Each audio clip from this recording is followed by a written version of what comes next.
You're listening to Skeptoid. I'm Brian Dunning from Skeptoid.com. Listener feedback, me and my terrible arguments. Once again, we open the mailbag to plow through some listener feedback. There's a bit of a theme today, loosely followed though it may be, bad arguments by me.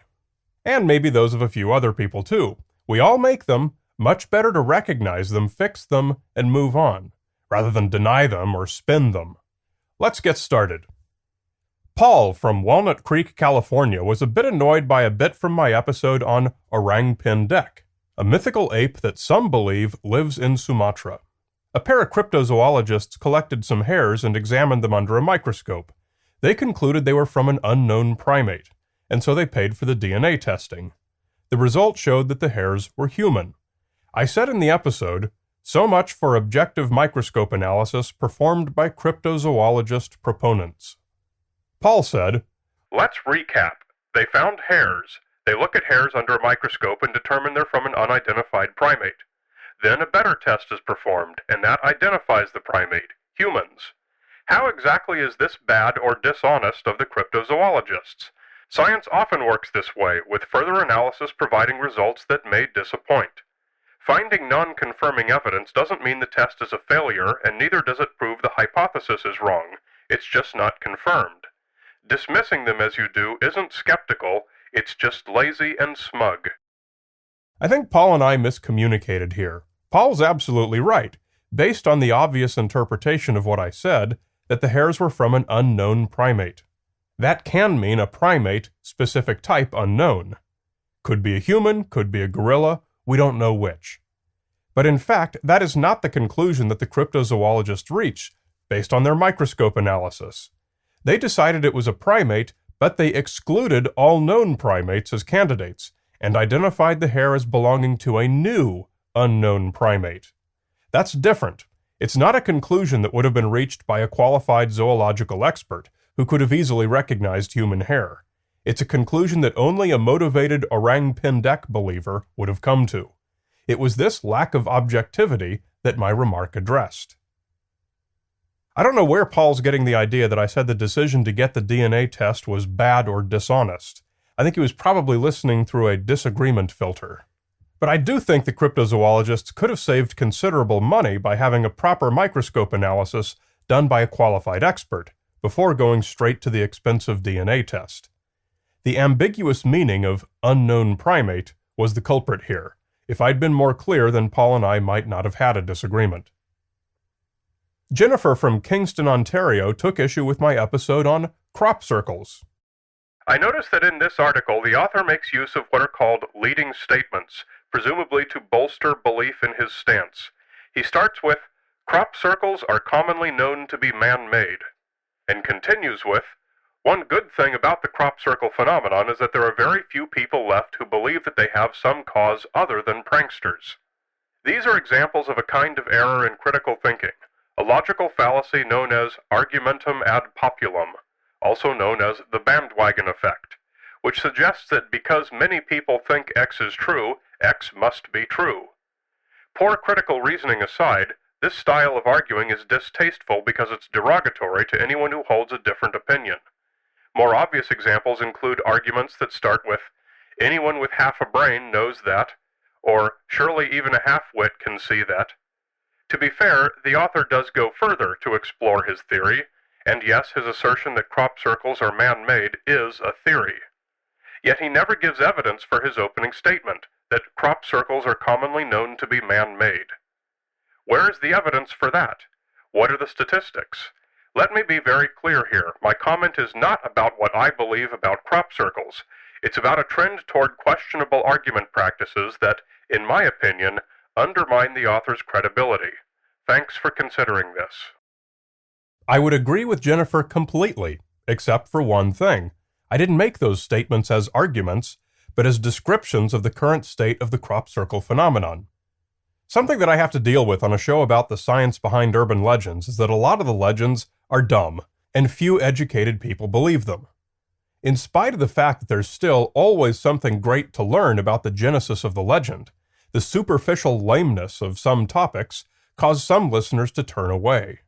Crop circles are one such topic, so in these cases I often start by acknowledging and establishing their credibility in pop culture. By no means did I argue that you should disbelieve the alien explanation of crop circles because a lot of people believe they're man-made. Jennifer is spot on that this is a ludicrous argument, on top of being terrible logic. Jennifer also pointed out that I failed to cite research showing that most people know crop circles are man-made. Fair enough. If this was the point of the episode, I would have, but it wasn't, and it would be neither desirable nor practical to have a citation for every single observation made in every episode. However, I do maintain that the list of references for that episode, available on the web transcript for every Skeptoid episode, was adequate and appropriate to support the conclusions I made. Rob from Taipei brought up a common argument against the scientific method. Actually, I don't love Skeptoid. I have a deep loathing of anyone that thinks the world is flat. I have read a number of your articles and really would like to know what your understanding of science is. Seems it is a regurgitation of established dogma. If you want to save the world from charlatans, maybe you should not be one yourself. Many of the perspectives you criticize work for different situations and circumstances. 1,500 years ago, everybody knew the Earth was the center of the universe. 500 years ago, everybody knew that the Earth was flat. And 15 minutes ago, you knew that people were alone on this planet. Imagine what you'll know tomorrow. Quotes from Men in Black. Answer, not much if we listen to you. If you really want to state your opinions as fact, do some science to back them up. Boiling away some of the noise in his comment, we're essentially left with the idea that scientific fundamentals have been proven wrong in the past, therefore we should assume that our current fundamentals will be proven wrong in the future. This sounds compelling, but it's not true. Science as a formalized process has not really existed all that long.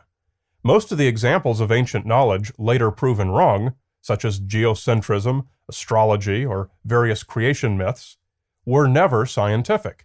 They were religious dogma. Science later helped us correct our understanding of such things. Of course, science is always improving and self-correcting, but very rarely do we find that our most basic observations about the universe are fundamentally backwards. The suggestion that tomorrow everything we think we know now will be wrong grossly misstates the history of science. We will have figured out some new stuff, but most likely, gravity will still be gravity, carbon will still be carbon, and 2 plus 2 will still equal 4. In general, I've been pleased to see that there's been more public skepticism of the organic food fad over the past few years. There's been increasing mainstream publication of the findings that organic food is neither healthier, nor is there any plausible science-based reason to expect that it might. But organic farmer Tyler from Athens, Ohio, repeats some of the same old arguments that are progressively beginning to reveal that it's really about ideology, not science. I'm going to break up Tyler's email into chunks. In your article, you made several very broad claims that are not true at all. You have absolutely no knowledge of the methods of bio-intensive food production, health, or the psychology behind one that chooses to eat organic. Note that he opened with the acknowledgement that choosing organic is at least partly about psychology, not science. Claiming that organic foods are less healthy is the most obvious farce in your article, as well as your blind belief that pesticides and herbicides are healthy and biodegradable. All of these statements are ridiculous. I have never said any such thing. Tyler heard what he wanted to disagree with, not what I said. If you want to argue any point effectively, start with a solid understanding of the opposing argument. Don't make one up. They might biodegrade, but not within 1,000,000 years. If you're a skeptic, then why would you believe Monsanto-funded studies? Bam! There's the argumentum ad Monsantium logical fallacy, the mention of the scare word Monsanto to lend emotional credibility to your point. But in doing so, Tyler has revealed that he has a profound lack of understanding of agricultural science, which is pretty scary for someone who makes a living as a farmer. For example, glyphosate, the active ingredient in Monsanto's flagship herbicide Roundup, biodegrades quite quickly into inorganic phosphate and phosphoric acid. These compounds should be ABC for any professional soil manager. I can't even begin to debunk your article because it is backed up with not legitimate facts or resources other than the lies that have been crammed down your throat. I suppose the accumulation of neurotoxins that are found in many conventional foods could be affecting you, so it's not really right of me to blame you. Even if any of this, or all of this, were true, it says nothing about organic food. X is bad does not mean Y is better. It is actually really offensive to me to see you try to debunk organic food. It is a tradition that spans thousands of years. False. Today's organic definition can be fairly described as a freezing of agriculture technology at about 1950. Rejection of innovation has absolutely not been the tradition for thousands of years. It's only a few decades old. For nearly all of the thousands of years of agriculture throughout history, farmers have used the best techniques and technologies available to them. The attempt to legitimize organic practices by associating them with ancient tradition is a major factual fail. Here's another common piece of feedback that's an appropriate closer for today. And seriously, yes, this is common feedback. This particular iteration comes from Gabe. You are a false prophet. Bottom line is this: you are a Masonic hypocrite. The all-seeing eye is a dead giveaway, who tries to spread lies under the guise of science. Sadly, most people in this world are too stupid to understand, even when presented with evidence, so you will be successful. Keep up the good work. So yes, a large number of listeners who are not approving fans honestly interpret the Skeptoid logo as the Masonic all-seeing eye of God. Many times I've heard that it outs me as a member of the worldwide Illuminati conspiracy, or Freemasons, or Zionists, or Big Evil, or whatever shadow conspiracy you prefer.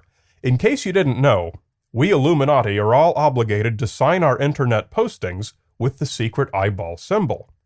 We also embroider it into our underwear and have it tattooed under our hair. In fact, the skeptical eye, as I call it, is simply a logo that I thought was quite clever when I started the show.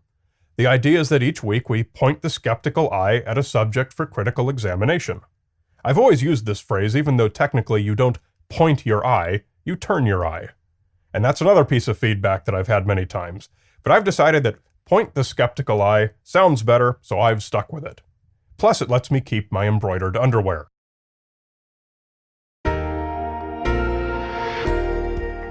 Want a new way to share Skeptoid with a broader audience? Check out In Fact, my video series based on selected Skeptoid episodes.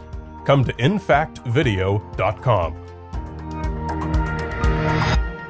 You're listening to Skeptoid, a listener-supported program.